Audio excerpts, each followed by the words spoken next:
arrestoj dhe nuk do të lejoj spakun të arrestoj Belinda Ballukun. A duhet drejtësia të përdorë, sipas mendimit tuaj, ndonjë shteg ligjor për të vepruar edhe përkundrejt vullnetit të socialistëve në këtë rast dhe si opozit? Keni një thirrje ndaj drejtësisë shqiptare? Faleminderit. Tani duhet të jemi të sinqertë. Nuk ka patur njeri më kritik në këtë platformë se unë ndaj drejtësisë. Por në rast se ekzekutivi me kartonat e krimit vendos të mos pranoj vendimet e drejtësisë, i përket sovranit dhe jo drejtësisë të thot fjalën e vetë. Sepse drejtësia e tëra është një trup, ta marrim 300, 400, 500, sa janë 1000. Të gjitha hallkat tjera janë në duart të ekzekutivit.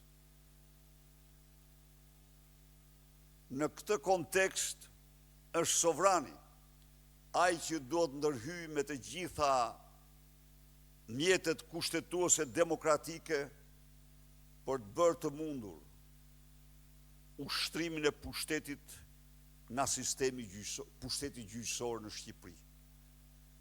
Ndaj dhe a do vazhdoj drejtësia të lëshoj urdhra të tjerë për arrestin e Edi Rams apo jo? Unë nuk mund ta parashikoj këtë. Një gjë është e sigurt, që zgjidhja është vetëm në duart e qytetarëve. Kemi të bëjmë me fatin e çdo shqiptari. Kemi të bëjmë me fatin europian, me ëndrrën europiane të integrimit në bashkimin europian të gjithë shqiptarëve. Ndaj dhe cili do jetë reagimi i drejtësisë në këtë rast, unë nuk mund të parashikoj, por detyra e opozicës, detyra e qytetarëve është të qëndrojë me të gjithë forcën në anën e kushtetutës dhe shtetit ligjor. Ju keni thënë që Edi Rama nuk do të arrëzojnë as drejtësia as ndërkombëtarët, por qytetarët. Por apo komunikoni dhe do të komunikojë opozita me ndërkombëtarët lidhur me këtë situatë, pra me një refuzim zyrtar që majoranca po i bën arrestimit të Ballukut, kërkesës së spakut në këtë rast? E vërteta është që ne kemi patur komunikim të vazhdueshëm për këtë problem, por fatmirësisht, siç jeni ndjeni, ka patur vizita intensive ndërkombëtare në Tiranë gjatë këtyre 2 muajve të përqendruara kryesisht në këtë çështje. Ndaj dhe shumë pak ka qenë nevojshme, do të thosha brifimi ynë, ne kemi bërë atë. Unë po theksoj dhe njëherë. Misioni faktmbledhës i Partisë Popullore Europiane i përbërë nga përfaqësues të 30 partive që ishte pak ditë më parë në Tiranë, në konkluzionet e tij shprehet se gjendja që gjetën në Shqipëri ishte shokuese. Shokuese.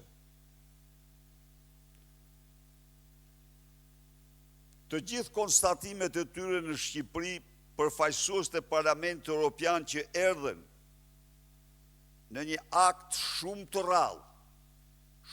rrallë, mision faktmbledhës, edhe ata i pasqyruan në fjalimet dhe qëndrimet e tyre në Parlamentin Evropian. Po kështu, Shqipërinë e kanë vizituar ministri i jashtëm i Republikës Federale të Gjermanisë dhe ministri për Europën i Republikës Federale të Gjermanisë në këtë harë kohor të shkurtër. E ka vizituar komisioneri për ligjin i Komisionit Evropian. jam i bindur se nuk ka vend të lirë, se vendet e lira qëndrojnë fuqishëm për shtetin ligjor. Ndaj dhe nuk mbetet gjë tjetër vetëm falënërime për qëndrimet e qarta të prera që kanë mbajtur. Por, siç jeni dëshmitar, e kam paralajmëruar gjithnjë se Edi Rama kur nuk do pranoj të dorëzohet para drejtësisë.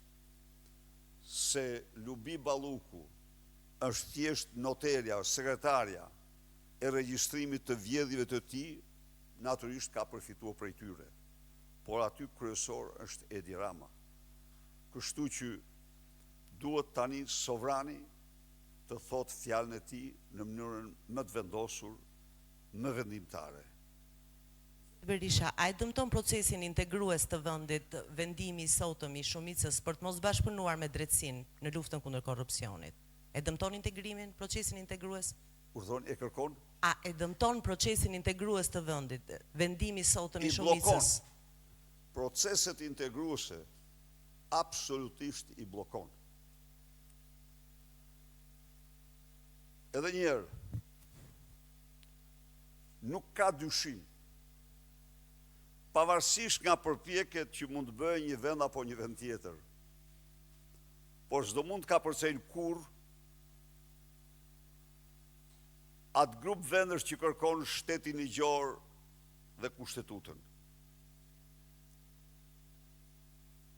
Ka në këtë mes mbështetës edhe për pamfletin Rama Vučić, që de facto do të thotë nxjerrje jashtë procesit të integrimit të Shqipërisë dhe Gjermanisë. Në thelb edhe ajo është nxjerrje e Shqipërisë jashtë procesit të integrimit. Kalimi i Shqipërisë vetëm në sfondin e tregtisë së lirë. Kështu që për dëmtuar e dëmton në mënyrë palësore, por ju e morët vesh.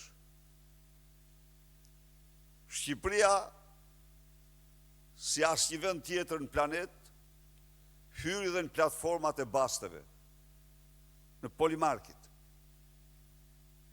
Nëse do mbjetoj Edi Rama 26 apo s'do mbjetoj. Unë u them atyre që vun bastin, se nuk mbjeton, do ta fitoni bastin. Shqiptarët do t'japin duart e Edi Ramës. Duart dhe shumë shpejt. Le të mbledh gjithë kartelët e drogës të botës, populli shqiptar do të triumfojë mbi to.